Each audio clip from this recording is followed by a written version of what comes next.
Everyone, मेरी प्यारी भाई बहनों, कैसे हो आप? आई होप आप लोग अच्छे होंगे। तो सुबह की शुरुआत होती है हमारे बुटीक की ओर से और यहाँ पर मैं अर्जेंटली ब्लाउज स्टिच कर रही हूँ क्योंकि ये ब्लाउज मेरे पास अर्जेंट था और मुझे इसे अभी स्टिच करके देना था। जैसे कि आप जानते हैं कि शादियों के सीजन चल रहे हैं, इस समय काम बहुत ज़्यादा ही हो जाता है और कस्टमर को हमें अर्जेंट पर काम देना होता है। तो ये एक ब्राइडल वाली साड़ी का ही ब्लाउज है जिसे मुझे स्टिच करके देना था। सो फ्रेंड्स, मैं मॉर्निंग में घर के सारे काम कर अपनी बुटीक अपनी दुकान पर आ चुकी हूँ। टाइम अभी 10 बज रहे हैं। कितना भी जल्दी काम कर लो लेकिन घर में 10 तो बज ही जाते हैं। तो मेरा ये ब्लॉग बहुत दिन बाद आया है, वो तो मुझे पता ही है फ्रेंड्स। मैं अपने ब्लॉग कंटिन्यू नहीं कर पा रही हूँ लेकिन मैं कोशिश करूँगी कि डेली टू डेली आप लोग के लिए एक अच्छी वीडियो बनाकर लेकर आऊँ जिसे आप लोग मुझे सपोर्ट करें और मुझे भी अच्छा लगता है। मैं आप लोगों के साथ में अपनी वीडियो शेयर करती हूँ, आप कमेंट करते हैं। तो ये जर्किन की नग वाला ब्लाउज है जो कि जर्किन के नग पर हमारी मशीन कभी कभार नहीं चलती है तो बहुत ही ज़्यादा दिक्कत हो जाती है। और इस ब्लाउज का साइज़ की बात कर ली जाए तो 42 साइज है। तो इसमें मुझे 1.5 मीटर कपड़ा लग गया है क्योंकि ये बहुत डबल साइज था, इसीलिए। वैसे मिनिमम में 34-36 साइज के तो ब्लाउज आते ही रहते हैं लेकिन 42-44 कम से कम आते हैं। लेकिन हमें सारे ब्लाउज को स्टिच तो करना ही होता है, चाहे वो 42 हो या 36 और 34 हो। तो अगर आप भी स्टिचिंग करना सीखना चाहते हैं तो मेरे चैनल पे बने रहिए। मैं आपको step to step cutting and stitching की वीडियो लेकर आती रहूँगी। आप लोग मुझे सपोर्ट कीजिए, फुल सपोर्ट कीजिए। अब जैसे कि मैंने पहले बताया था एक दिन में मैं कितने ब्लाउज स्टिच कर लेती हूँ और वो कैसे करती हूँ। अगर आपने वो वीडियो नहीं देखी है तो प्लीज़ वीडियो को वॉच कर लीजिएगा जिससे कि आप लोगों को पता लग जाए किस तरीके से मैं अपने वीडियो के साथ साथ अपने ब्लाउज को भी स्टिचिंग करती हूँ। तो यहाँ पर मेरी कुछ तबीयत ख़राब हो गई थी जिस वजह से मैंने करवा चौथ से पहले से ही ब्लॉग बनाना बंद कर दिया था। लेकिन अब मैं थोड़ी फ्री हूँ और ठीक भी हूँ, इसीलिए मैंने ब्लॉग फिर से कंटिन्यू कर दिया है। बस आप लोग का सपोर्ट चाहिए, आप लोग मुझे सपोर्ट करते रहेंगी तो मैं आप लोग के साथ में अच्छी वीडियो अच्छे ब्लॉग अपनी जर्नी शेयर करती रहूँगी, अपने लाइफ स्टाइल शेयर करती रहूँगी। तो यहाँ पर फ्रेंड्स बात कर ली जाए ये मशीन की, तो मेरे पास अम्ब्रेला मशीन 2 है और हैंड मशीन मेरे पास 4 हैं जो कि हमारे यहाँ पर स्टिचिंग वाली आती हैं, उन्हें स्टिच सिखाती हूँ मैं। तो वो हैंड मशीन से काम करती हैं और मेरी बहन और मैं अम्ब्रेला मशीन से काम करती हूँ।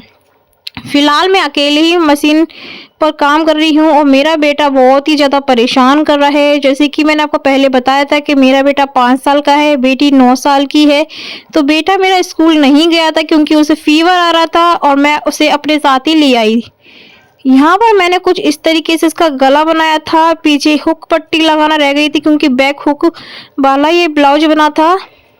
तो मैंने यहाँ पे पिन से टक कर दिया है और उसके बाद मैं यहाँ पे डोरी को भी स्टिच कर दूंगी और देख लेती हूँ फ्रेंड्स। आप लोग देख लीजिए ये कैसा बना है। ये प्रिंसेस कट ब्लाउज में बना है और काफ़ी हैवी साइज है।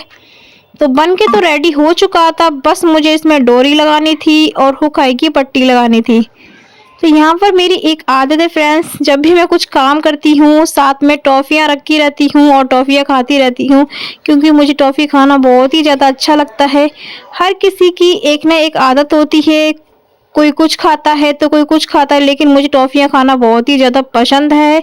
जब भी हम कोई अर्जेंटी काम करते हैं ना फ्रेंड्स तो हमारा कुछ ना कुछ गुम हो जाता है, जैसे कि मेरी अक्सर लेस या डोरी गुम हो जाती हैं।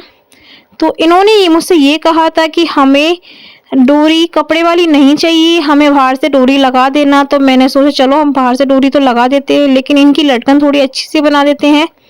कपड़ा तो वैसे कम ही बचा था क्योंकि इस कपड़े को मुझे कुछ डिजाइन में भी लगाना था, इसलिए तो साड़ी को भी मैंने पिको कर दिया था।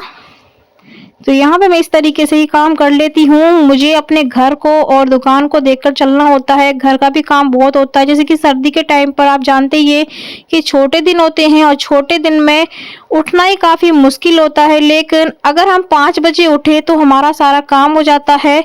फिलहाल मेरी तबीयत ठीक नहीं थी, इसीलिए मैं 6 बजे उठती हूँ। 6 बजे उठने का सारे काम को निपटाने के बाद कोशिश करती हूँ कि जल्दी से जल्दी मैं अपनी बुटीक पर आ जाऊँ। क्योंकि जब हम जल्दी से दुकान खोलेंगे, जल्दी से दुकान ओपन करेंगे, तभी हमारे पास कस्टमर आएँगे।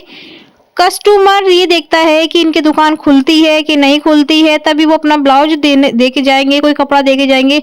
वरना वो सोचेंगे कि अगर हमें अर्जेंट में कपड़ा दे देते हैं, उनकी दुकान ना खुले, ना मिले, तो फिर हमारा क्या होगा? इसीलिए कोई ना कस्टमर ऐसे नहीं बनते हैं। जभी भी हमें अपने कस्टमर को बाँधना होता है, दुकान चलानी होती है, तो हमें दुकान टाइम टू टाइम खोलनी पड़ेगी, तभी हमारे पास कस्टमर आएँगे। क्योंकि कस्टमर जब भी खींचते हैं जब आप उनके सामने दिखोगे। अगर आप उनके सामने नहीं दिखोगे तो कस्टमर कैसे आएंगे?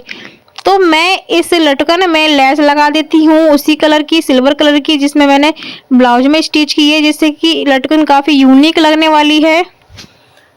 सो फ्रेंड्स, अगर आपकी कोई और क्वेश्चन है तो आप मुझे कमेंट कर सकते हैं। वैसे तो मैं डेली आप लोगों को वीडियो शेयर करने वाली हूँ, जैसे कि आप मुझे कमेंट करेंगे तो मैं आप लोग कमेंट का जवाब ज़रूर दूंगी। बस प्यारी बहनों, अगर आप स्टिचिंग नहीं करना जानती हैं तो फिर यूट्यूब से सीखिए और घर बैठकर स्टिचिंग कीजिए। कुछ ना कुछ अर्निंग तो आप करेंगे। बाहर का काम करने से अच्छा अगर आप घर से स्टार्ट करते हैं तो 100-200 रुपये तो आपके कहीं नहीं जाएंगे। नॉर्मली सी बात है, आप घर में सिर्फ 1-2 घंटा देके 100-200 तो कमा ही सकते हैं। क्योंकि हमारे यहाँ पर ब्लाउज की स्टिचिंग की बात कर ली जाए तो एक ब्लाउज के 200 रुपये चल रही है, और डिजाइनर ब्लाउज की बात कर ली जाए तो 350 से 300 रुपये चल रही है। तो नॉर्मल सी बात ये है कि अगर आप 1-2 घंटे बैठते हैं तो एक ब्लाउज जरूर स्टिच कर लेंगे। तो आप स्टिचिंग सीखिए। अगर आपको हेल्प चाहिए तो आप मुझे कमेंट कीजिए, मैं आपकी हेल्प करूंगी, फुल हेल्प करूंगी। और साथ में आप एक यूट्यूब चैनल भी क्रिएट कर लीजिए, क्योंकि यूट्यूब चैनल से भी काफ़ी अच्छी अर्निंग आपको हो सकती है फ्यूचर में। इसीलिए आपको सारे काम करने पड़ेंगे, तभी आप फ्यूचर में कुछ कर पाएंगी।